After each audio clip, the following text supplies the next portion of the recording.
Annie Robinson, there you are. You feeling a little more secure this afternoon? Yes. Because the other day you said to me you were a little concerned. But that's great. Annie, I have a question. All of us collect things. I'd like to ask you this question. What is your most treasured possession? I'm getting personal, maybe. Well, my most treasured possession is probably a little bit different than anybody else's. If you've read anything about me or know anything about me yet, I suffer from alopecia areata. So my most treasured possession is my wig. And yes, this is a wig, if you're wondering. Here in the audience, we have Jeffrey Paul, who has created the wigs that I wear. And they're amazing. And I take it with me everywhere I go. And I wear it every day, and it makes me feel comfortable, and just like everybody else. So.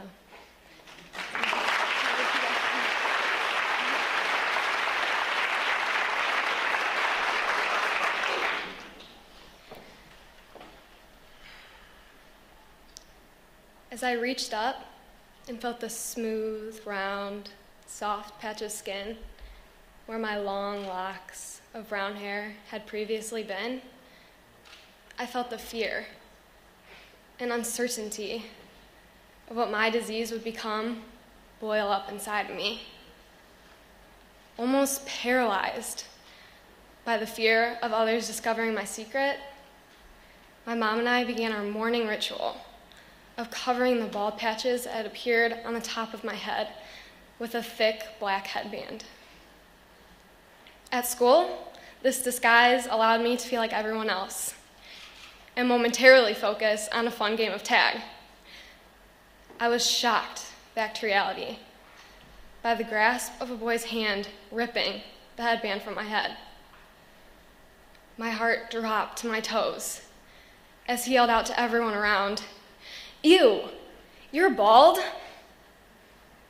Laughter and shock filled the air. His words, and the words of others calling me weird and disgusting, are imprinted into my darkest memories and remain a constant reminder of how I was different. Many days, I returned home from school in tears brought on by the hurtful words of my classmates. My mom would just hold me, promising that my condition would never stop me from doing anything that I set my mind to. I suffered bullying and rejection at its worst after being diagnosed with alopecia areata. And more than anything else, I wanted to be cured and for the hatred to stop. The painful words and my mom's deep encouragement motivated me to make a positive change. With the hope of a cure, we were led to an organization called Wigs for Kids, which not only provided me with countless hair pieces over the years, but with confidence and poise and an understanding of true beauty. I soon learned that if you love yourself, the hatred of others becomes insignificant. The founder of Wigs for Kids, Jeffrey Paul, asked me to become their national child spokesperson at the age of 12. And although it meant sharing my secret, it became therapeutic for me to help others by speaking out against hate instead of allowing it to hold me back.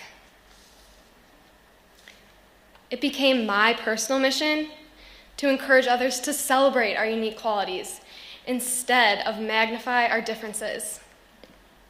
Public speaking and helping others has become my passion.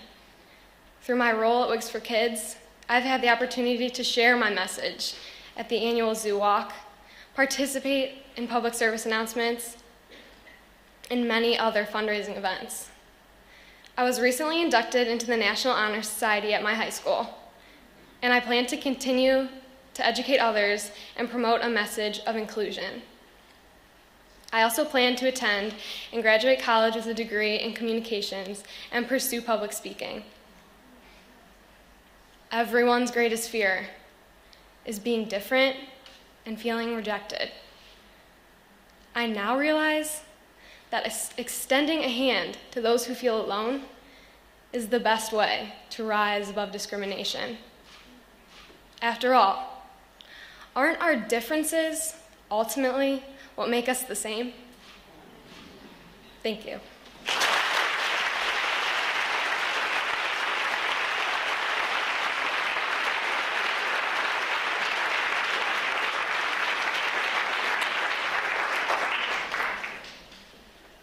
Annie, I think everyone in this room cares about you, loves you, and you've won a lot of us over.